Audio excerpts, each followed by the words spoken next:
Hello friends, Adam here with FED. We got some more gameplay footage, and as we do, we're going to watch it together, and then we will analyze it together. So please watch it, stick around for the analysis, and let's get started.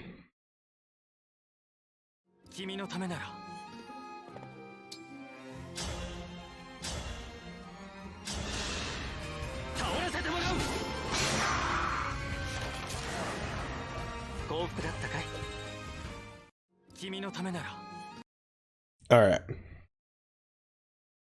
As per usual, we get to see some pretty cool stuff here.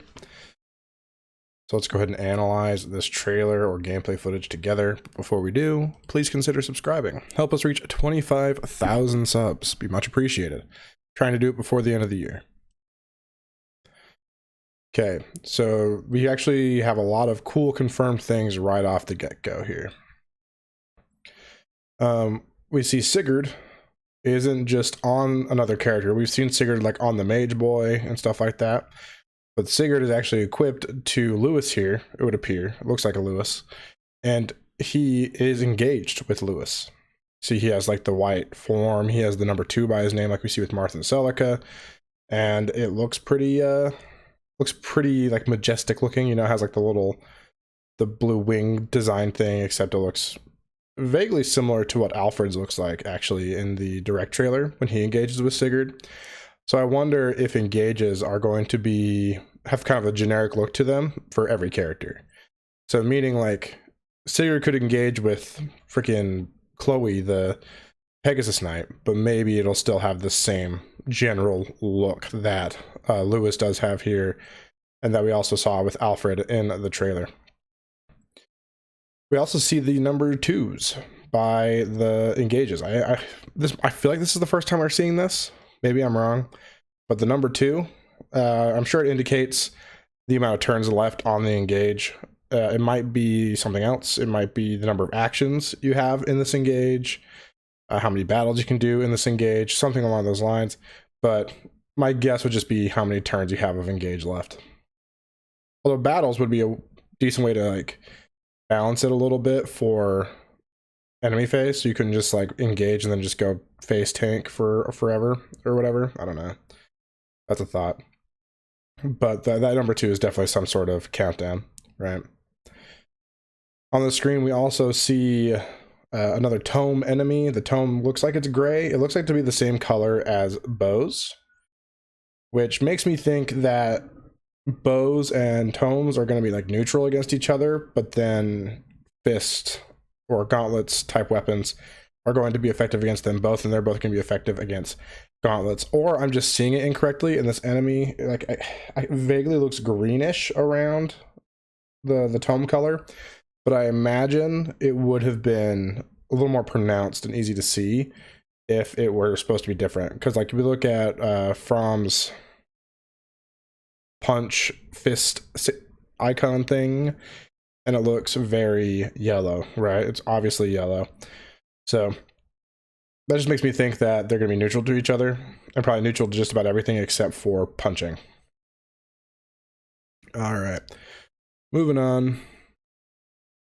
Move up the screen a little bit when he moves, and we get to see the north part of the map here. Green units. Green units. Everyone loves green units, don't they?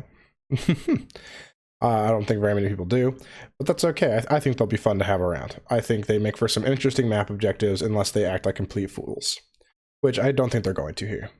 So here we're obviously rescuing the village from like these faceless risen enemies or whatever they are, and they have some healers up here, and one of them is even a punchy healer. If we just go back a frame or two, see at the very top of the screen, one of their healers is like a same as Fromm with the punching and the staff, and the other one has a similar pose, but no punching icon. So I wonder if there's a difference between them, or if one just doesn't have a punching weapon equipped. That's probably what it is. And looking at it, if I had to guess, like you might be recruiting one of those green units, and if I had to guess, it'd be the one on the right, one the closest to the blue circle. I was gonna say close to the blue circle, but there's a blue circle on the other side by the other one. But this one looks the most unique to me. Even looks like it has like a little ponytail type thing. I'm thinking like male version of Fromm's class. So maybe it'll be like War Monk or War something. I don't know, or whatever it'll be called. But that looks unique enough to be playable. And has a similar color scheme to like Alfred, who is obviously some sort of noble over these people, and they're probably protecting like a portion of their village, that a portion of their kingdom that this village is in or whatever. And another side note, it just dawned on me. I mean, it's really obvious looking back at it, but it dawned on me that Alfred and Celine are probably like brother and sister. Yes, they both have blonde hair, but if you look at Alfred's portrait here, let me scroll forward.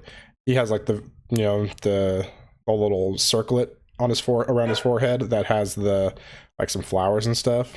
And Celine had the crown with all the flowers and stuff in it, probably from the same place. They're probably just nobles from the same country, same house even, and they both have like blonde hair. So in Fire Emblem, if you have the same hair color, you're definitely related. That's just how it works. Attack screen. This is interesting. I don't know why he has this axe on him. He has it's a pole axe, by the way. I did a Google Translate. That's a pole axe, and then the top one's just an iron lance.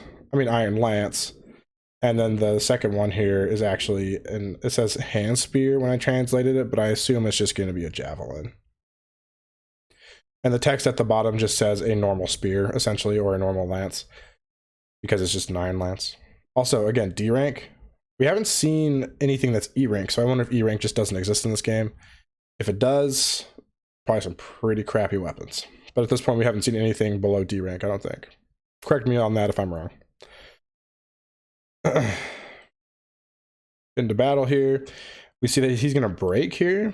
And he does appear to have some sort of skill here in the bottom right here. The red. I don't know what the, like, what would qualify for a break with this skill based on the icon. Maybe it's just being stronger than the enemy, or maybe it's just a weapon triangle advantage. But I'm starting more and more to think that breaking has to do with weapon triangle and having a skill to go along with it.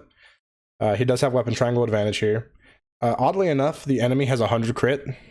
I'm assuming that's some weird build thing. But if it's not, that'd actually be really cool. I love the idea of having some really scary enemies that have 100 crit that can just mess you up.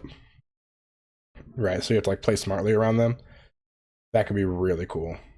I doubt that's the case. I'm sure that's just some sort of coding thing to like to show off a crit or something in some other trailer for an enemy. But it could be cool. If that's the case, I would be really into it. Guaranteed crits for enemies would be really fun. Then we see a crit animation, nothing crazy. This is probably the most disappointing crit animation so far. He just like jumps on his horse and stabs. A little more grounded. But to be fair, Cavaliers never had the coolest critical animations, right? Think about the GBA games. They just kind of like spin their sword or their lance around and then just stab them like they normally would. So pretty par for the course, I guess. But this death animation is insanely good. This is the best. Like here, let's just watch it in real speed and just pay attention to the way that this enemy goes flying. This is the best one we've like ever seen. Watch this, dude. That's freaking like. I don't know why I love it so much, but the dude does a full like flip in the air. His horse goes flying. I wonder if that's just because it was a crit kill that it was so extreme, or if like just killing a guy on a horse is gonna make him do a freaking flip. Look at that. He like 12 feet in the air, does a full like side flip thing, and then lands and dies and poofs. He poofs away. And his poor horse poofs too. So that's honestly really funny. Probably my favorite death animation I've ever seen in Fire Emblem. I don't know. If you can think of any other ones that are better than this, let me know. I'd love to hear it. But that is just too good. It's almost comical. I'm really into it though. I think it's really funny. And yeah, that's about it for this trailer that I noticed or wanted to point out. SP doesn't go up because he's not engaged, or head doesn't have a ring on. Yeah, there's not a whole lot else going on here besides that. I guess one more thing, we do see that this thief, or not, it looks like a thief, but I think it's a mage up in the top right corner here now, has some sort of green icon that looks like an item bag. So I'm assuming you kill this enemy and they give you an item. I'm sure that's all it is. So yeah, lots of cool stuff here. I'm really pumped for this game, man. It's gonna be really fun. Anyways, thanks for watching. Make sure to like the video, subscribe to the channel, help us reach 25,000 subs before the end of the year. It'd be much appreciated. And comment your thoughts. Thanks, friends.